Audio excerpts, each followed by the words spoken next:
Hi, I'm Colin Green. Welcome to our presentation, Online Learning, Why Do We Need It?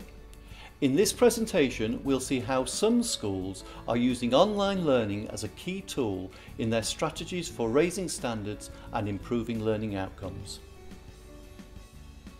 In the past few years, schools have been operating not only in changing circumstances, but also challenging ones. As you can see, there are a number of issues that affected schools' confidence and abilities in using online tools. We've seen a change in requirements and expectations, and some aspects have slipped off the agenda altogether. Schools have also been operating in times of budgetary constraint, the first time in something like 20 years when schools haven't had IT-specific funding. We've also seen changes in the curriculum, and schools are uncertain where they stand with the disapplication of ICT. And in addition to that, some schools have failed to embed their online learning solutions.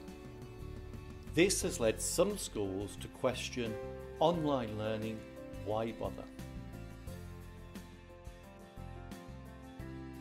In this presentation, we'll see examples and hear testimonials from schools where online learning is making a difference to learning outcomes. The main focus will be on three key areas that underpin successful learning in all schools. Firstly, being ready for learning. We are all aware that children do not all learn at the same time and the same rate. Schools have adjusted timetables, made changes to school days. They've done all of these kind of things, and yet still the conditions for learning for individuals vary from time to time, day to day. Secondly, meeting preferred learning styles. Schools are very familiar with the terms visual, auditory and kinesthetic learners. We are aware that learners need to have different materials in different formats. And again, this presentation will show how that's being achieved through online learning. Thirdly, we're aware that children learn best when there are partners in their education, and again we'll see particularly the involvement of parents in children's learning, and we'll see other partners too. Our school examples come from a variety of schools, from foundation stage to secondary schools, all the way to A-level. They're also from a range of contexts, including small primary and large secondary schools.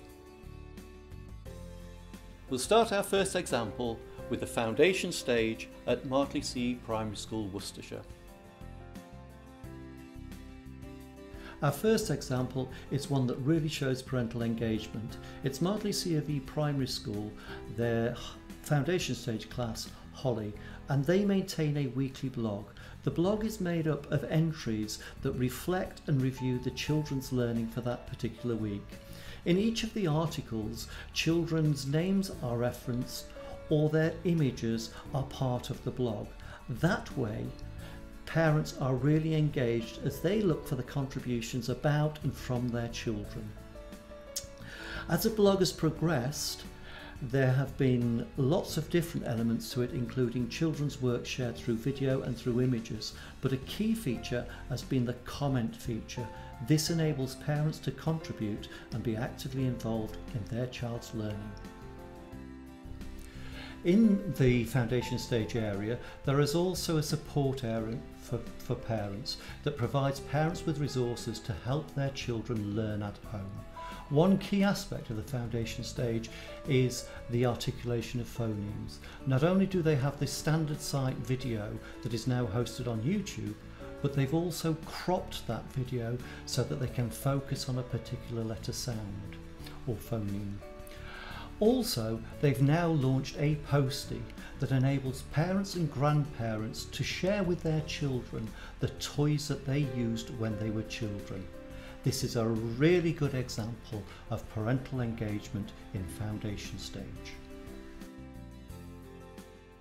Let's hear from Mrs. Gowen, head teacher at Eccleston Lane Ends, and who shares her vision of online learning and the involvement of parents.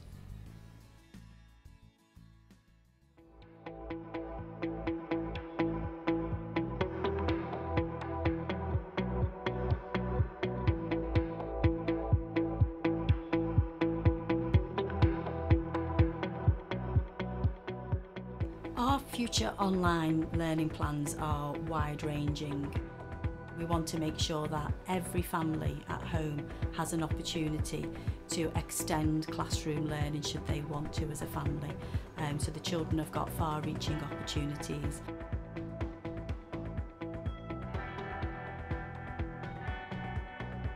The main thing that I really like about Life is that it's very child-friendly, so you can put videos, films, animations in there, all to help the children with their learning. For the children, it's very easy to use. They can navigate around the cells very easily, and it really does enrich their learning, both in school and at home as well.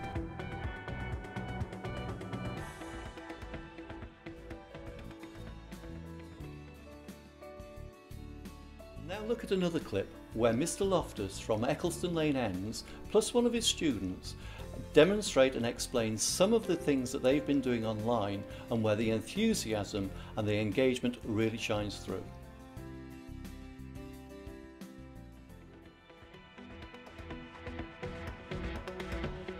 I'm using the forum tool today because I want the children to write to create a certain atmosphere, a certain mood, and the children are able to watch the video, pause the video, and then write about it.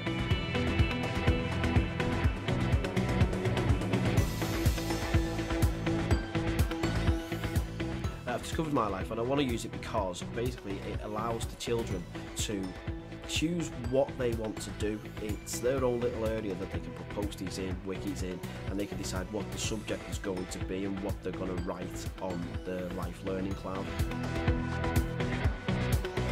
Another group of children it really inspires as well is boys, because they have that kind of freedom to really write about the things that they're personally interested in. So they will choose football, they will choose the latest computer game they're on, they'll choose whatever they want really, but because they can do what they want, they're more likely to have a go at it when they get home, rather than something that's been set for them. The thing that I like about Life is that when people do like a piece of work, other people can have a look what the other person's done and comment, so when they come back on it they can click on the comment, so then they can look at it and say, oh yeah, I'll put that in my work next time. We're back to Martley CFE Primary School, this time in the Year 4-5 class. These children were involved in a literacy unit on report and recount writing. As part of that project, they undertook a video project to produce their own news bulletins. The first activity was to be involved in a postie activity where the children shared news reports that they had been watching on the television or listening to on the radio. As you can see, they did this outside of school hours. Every single child contributed at least once, and some of their entries were quite extensive. Meanwhile, whilst they were carrying on that activity, the whole school were involved in an art project around the story of the Tin Forest. This became the focus for children's news bulletins. They scripted news reports, they filmed the news reports, and they were posted online. As they were posted online, they were available to children in school and to parents at home. And their next activity involved the news bulletins involved them evaluating their reports, and the children, using their success criteria, posted their evaluations for others to see in a forum. They also used a survey to vote for their favourite report. Finally, they evaluated their own performances, highlighting what they'd done well, but also what they would improve if they were to do it again.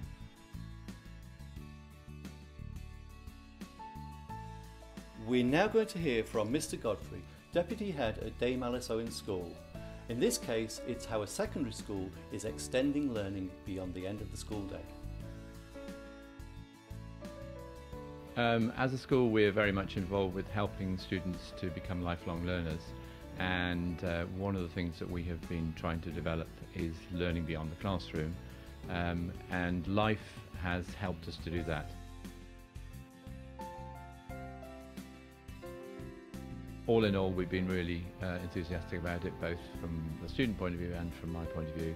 It's been a really useful way of extending the learning beyond the classroom.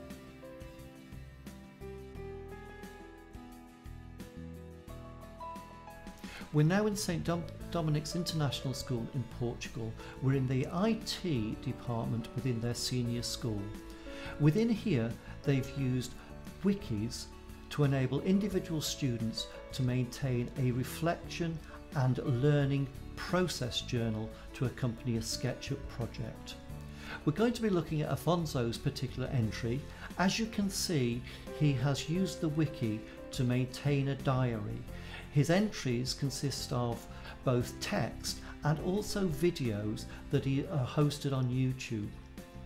When we go into the article versions and changes, you'll see that Afonso has actually created 41 versions of his diary. He's updated it 40 times from the initial entry.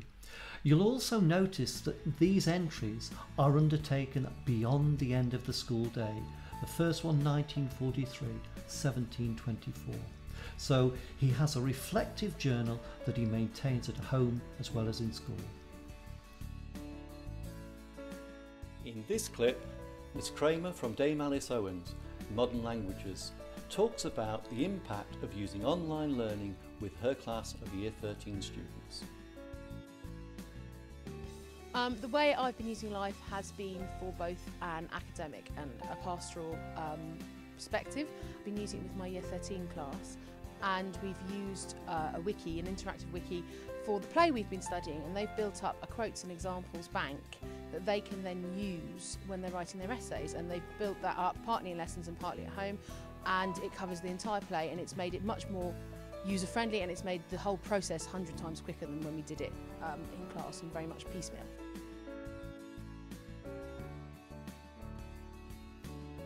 So through the presentation, we've seen a number of schools and a number of teachers and students talking about how online learning is making a difference to learning outcomes. But the final word has to go to a teacher in St Augustine School, St Helens, Mr Tony McCabe. The great thing about Life is that as a teacher, you don't have to do very much at all. It's student-led. They're in charge of their own learning, and they themselves are making their own record of learning. They're evidencing their knowledge and their understanding of the unit. The great thing about Life is that you can, as an administrator, you can go in and you can see the usage of students in your class. And there is actually a correlation between the students in my RE group who use Life the most with the students who attained the highest grades of A and A star in the first module of the Year 10 exams.